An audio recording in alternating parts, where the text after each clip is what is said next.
सबसे पहले तो आपका जो कंसिस्टेंट सेविंग पैटर्न होना चाहिए बैंक के अंदर। उसके बाद जो आपके फाइनेंशियल इनफ होने चाहिए for the purpose of your visit. कोई बड़ा डिपॉजिट नहीं होना चाहिए आपकी बैंक स्टेटमेंट के अंदर। हेलो दोस्तों, welcome to Endeavour immigration YouTube channel. मेरा नाम गौरव है और हमारे साथ लाभदीप जी भी हैं।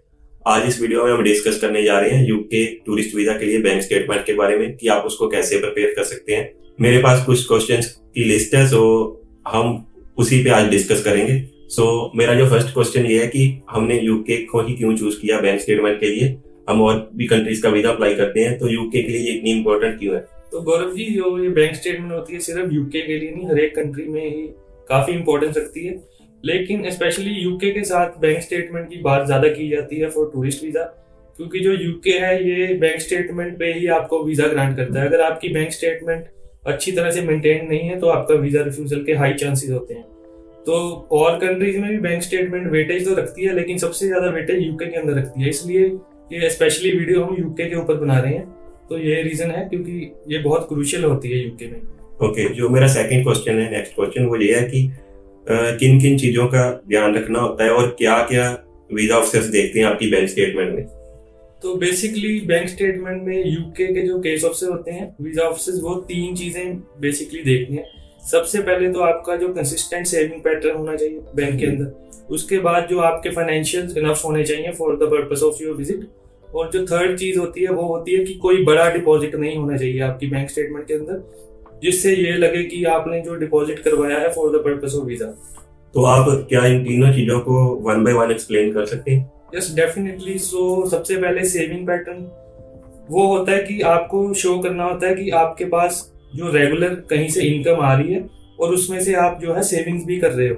मान लीजिए आपकी 30,000 इनकम है, उसमें से आप 10,000 एक्सपेंस कर रहे हो, लेकिन 20,000 जो है आपका मंथली वो सेव भी कर रहे हो। और जो सेकंड थिंग है कि आपको फाइनेंसिस शो करने पड़ते हैं for the purpose of visit. उसके अंदर आपको इतनी अमाउंट शो करनी होती है जिससे आप शो कर सकें कि आपका जो एयर टिकट का खर्चा है या वहाँ का अकोमोडेशन का जो एक्सपेंस है या वहाँ पे जो घूमने फिरने का खर्चा है वो आप उठा सकते हो। थर्ड थिंग जो होती है कि ये शो करना होता है कि आपने कहीं इधर उधर से पकड़ के अपने बैंक अकाउंट के अंदर जो फंड डिपॉजिट नहीं करवा दिए for the purpose of visa. तो वो लॉन्ग टर्म जो है आपका बैलेंस मेंटेन होना चाहिए। हमारा नेक्स्ट क्वेश्चन है वो ये है कि कितना बैंक बैलेंस होना चाहिए आपकी बैंक स्टेटमेंट में, या आपका जो बैंक बैलेंस सर्टिफिकेट है? तो बैंक बैलेंस तो डिपेंड करता है आपका जो स्टे है वो कितना लंबा है, कोई आपको स्पॉन्सर कर रहा है, आपके पास जो अकोमोडेशन है वो आपको कोई प्रोवाइड कर रहा है, यहाँ आप होटल बुकिंग पे जा रहे हो। उसके बाद ये भी मैटर करता है कि आप कहाँ से ट्रैवल कर रहे हो, क्योंकि हर एक कंट्री से डिफरेंट जो है ट्रैवल का एक्सपेंस होता है। तो वो सारी चीज़ें ध्यान में रख के ही आपको जो है अपना बैलेंस शो करना पड़ता है, क्योंकि केस ऑफ से पूरी डिटेल के अंदर आपका ब्रेक डाउन भी कर लेता है कई बार कि आपका कितना एक्सपेंस आने वाला है ट्रिप के ऊपर और आपने कितना जो है बैलेंस शो किया हुआ है। जो हमारा नेक्स्ट क्वेश्चन है वो ये है कि उस सिचुएशन में क्या करना चाहिए अगर आपकी जो या तो सैलरी इनफ नहीं है, या जो आपका फंड्स है वो इनफ नहीं है, आपके बैंक बैलेंस जो है वो इनफ नहीं है उस ट्रिप के लिए। देखिए, कुछ तो बेसिकली कुछ अमाउंट तो है जो आपके पास होना ही चाहिए, उससे कम में तो वीजा आएगा ही नहीं। लेकिन यूके थोड़ा सा रिलैक्स्ड है, क्योंकि और कुछ वेस्टर्न कंट्री जैसे कनाडा, ऑस्ट्रेलिया, वो काफी बैलेंस हाई मांगती हैं आपको वीजा देने के लिए। और आपकी सैलरी भी काफी हाई, अगर विदाउट स्पॉन्सर अप्लाई कर रहे हैं, होटल बुकिंग पे वीजा लेना बहुत मुश्किल हो जाता है। लेकिन जो यूके है वहाँ पे वो इतना मतलब डिस्क्रिमिनेट नहीं करते, एज लॉन्ग एज कि आपका रेगुलर जो है इनकम आ रही है, रेगुलर आपके पास सेविंग्स हैं, तो वो आपको वीजा दे देते हैं। इसमें ये है कि अगर आपकी इनकम कम है तो उसके जो वर्क अराउंड है वो ये है कि आप छोटा ट्रिप प्लान कर लीजिए 5-6 दिन का। अगर आपकी मान लीजिए 30-40,000 सैलरी है, बेसिक जो थंब रूल वो ये है कि जो आपका ट्रिप का एक्सपेंस है ना, आपकी 2 महीने की जो सेविंग्स है उससे ज्यादा नहीं होना चाहिए। अगर आप 60-70,000 कमा रहे हो 2 महीने के अंदर, तो एयर टिकट को साइड पे रखते हैं अगर, तो आपका जो ट्रिप का एक्सपेंस है वो 60-70,000 तक ही होना चाहिए। और जो पर डे अगर लगाएं कि यूके का जो है ट्रैवल एक्सपेंस कितना पड़ेगा, तो अराउंड 50 पाउंड्स तो जो होटल का खर्चा होता है, उसके बाद आपका खाना पीना और आपके जो है टूरिज्म के और ट्रैवल के एक्सपेंस, आप $100 पाउंड्स पकड़ लीजिए। अगर आपकी 60-70,000 2 महीने की सेविंग है तो आप 6-7 दिन का ट्रिप जो है प्लान कर सकते हैं। जो हमारा नेक्स्ट क्वेश्चन है वो ये है कि आप अपनी बैंक स्टेटमेंट को कैसे प्रिपेयर कर सकते हैं? तो बैंक स्टेटमेंट को प्रिपेयर करने के लिए सबसे पहले तो आपको देखना होगा कि आपको कितने फंड शो करने हैं, आप कितने दिन का ट्रिप प्लान करना चाहते हैं।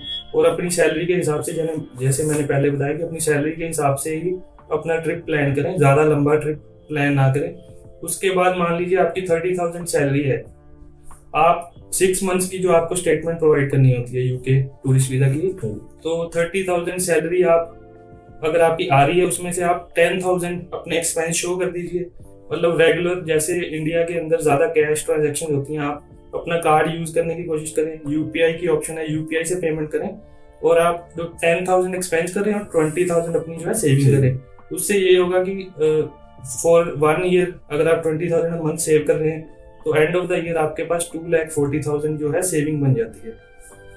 तो लेकिन जैसे ये तो बहुत टाइम कंज्यूमिंग हो जाएगा कुछ लोगों की जिनकी सैलरी कम है, जहाँ जिनका कुछ है, जिन्होंने बैंक बैलेंस थोड़ा ज्यादा शो करना है, उनके लिए तो ये 2-3 साल भी लग सकते हैं इसको प्रिपेयर करने में। हाँ, ये काफी इंटरेस्टिंग क्वेश्चन है कि जैसे मैंने बताया कि अगर आप 20,000 सेविंग शो कर रहे हो for the purpose of your trip, आपको मान लीजिए 5 लाख का जो है शो करना है बैलेंस, तो उसको बनाने में आपको 2 साल लग जाएंगे, 24 मंथ्स।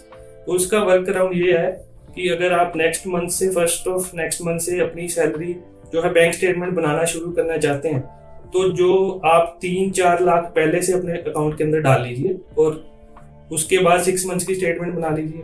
आप जो जो डिपॉजिट है उसको आपने शो नहीं करना, मतलब अपनी जो बैंक स्टेटमेंट है वो जो जिस दिन आपने डिपॉजिट किया उसके बाद की 6 मंथ्स की बैंक स्टेटमेंट निकाल लीजिए, ताकि आपका जो लास्ट में है कैरी फॉरवर्ड बैलेंस आ जाएगा। केस ऑफिसर के सामने जो आप उसको दिखा रहे हो वही जाता है, तो आप उसको दिखा रहे हो कि हाँ ये तो हमारी सेविंग भी हो रही है और ये भी जो हमारे जो प्रीवियस जो कैरी फॉरवर्ड अमाउंट है वो भी हमारी सेविंग से ही आया हुआ है। आई होप कि हमारे YouTube व्यूवर्स को ये वीडियो बहुत पसंद आएगी और जो भी अपना यूके का टूरिस्ट वीजा अप्लाई करना चाहते हैं स्पेशली उनके लिए ये जो वीडियो है बहुत ही यूजफुल होगी। Thanks for watching this video, see you in the next video. Thank you.